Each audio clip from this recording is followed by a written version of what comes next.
Hi, 8th graders. This is going to be a brief review of periodic table and structure of atoms.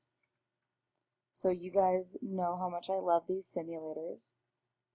First off, know that I didn't draw attention to this when you guys were first using this simulation, but now that you've learned the history of how our model of the atom has changed over time, know that both the orbital model, the planetary model, and the cloud model are useful to chemists like you, like me, but that the cloud model is more correct based on actual behavior of electrons. Even though when an electron goes from being in an excited state, like when energy is passed through it, like when electrical energy is passed through it in the case of neon lights, you might have an electron go from one energy level to another and then go back. And when it goes back, a photon, which is a small particle of light, will leave the atom, and that photon has a specific wavelength which corresponds to a specific color. But anyway, I'm getting ahead of myself. What's on the test? Right. So, you should know at this point that as you add protons, the identity of an element changes. This occurs inside of stars, throughout our universe, and in billions of galaxies all over the place. So, one proton, hydrogen, one electron to make it neutral. Let's look at the net charge. As I add a proton, I have to add an electron to keep the charge 0. If I want to make it in there, if I want to make a ion,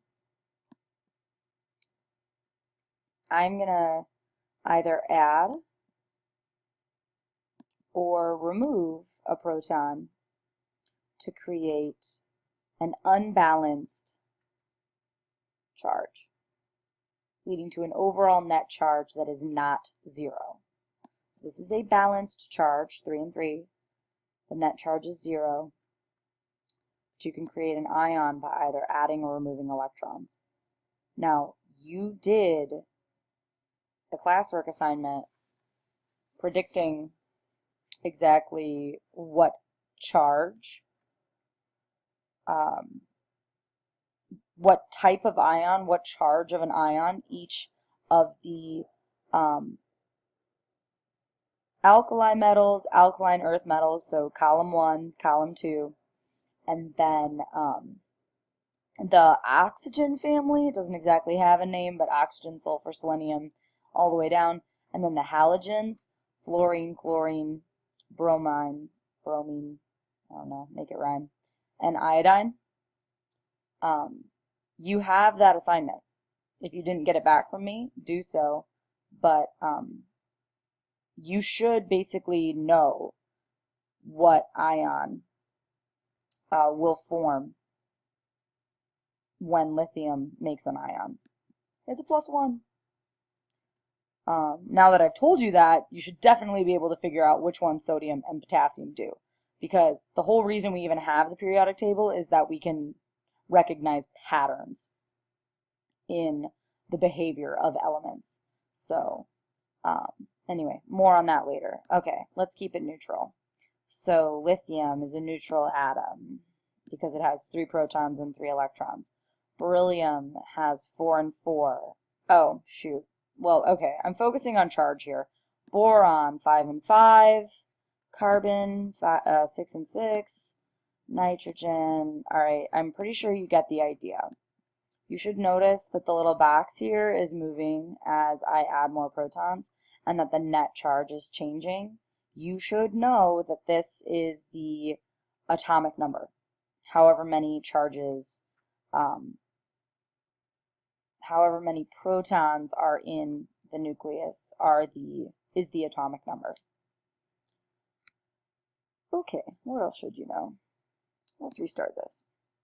All right, so I am not going to expect you to know every single isotope known to man.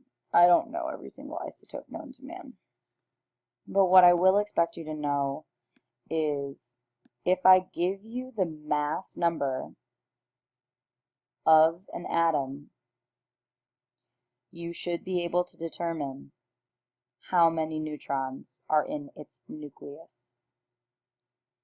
So hydrogen with a mass number of 1 has no neutrons. Hydrogen with a mass number of 2, and I will tell you this, is going to have 1 proton and 1 neutron. Okay? There is another simulator that I'll show you to talk about isotopes more in depth.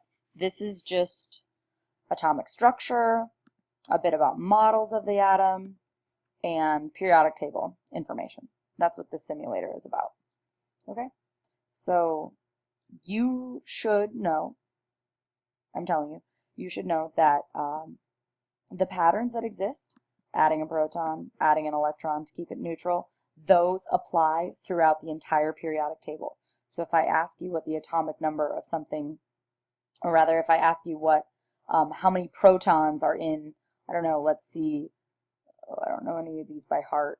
Oh wait, tungsten I know. Okay, so if I asked you how many protons were in tungsten with an atomic number of 74, you should know that, because it's the same pattern throughout. Okay, so that's that for this simulation. Use the game, it'll help you review, and I will make another video about isotopes that you can use to review.